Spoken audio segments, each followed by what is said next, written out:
Good morning সবাইকে। জীবনটা যেমনই যাক, মুখে একটু হাসি রাখবে। সকাল সকাল উঠে দেখি আমার কপালে একটা গুঁটো হয়ে গেছে। তারপর ভেবেছিলাম কি ঠান্ডার দিন বান পড়েছে, কিন্তু না, আমার ধারণা ভুল। সকালবেলায় উঠে দেখি অনেক রোদ দিয়েছে।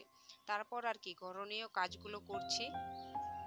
তো তোমাদেরকে একটা গল্প বলেছিলাম, গল্পটা কিন্তু এখনো শেষ হয়নি। তার জন্য আমার ভিডিও তোমাদেরকে দেখতে হবে। তো গল্পটা ছিল, যখন সে মেয়েটা তার শ্বশুরবাড়ি বাইকে নিয়ে চলে যায় কয়েক বছর থাকার পর বাইকে নিয়ে।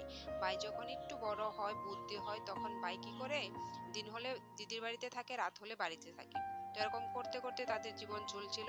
হঠাৎ করে ভাই অনেক রাত্রে বাড়িতে যায় যখন, তখন ভয় পায়। ভয়ের চোটে তার শরীরে জ্বর এসে পড়ে।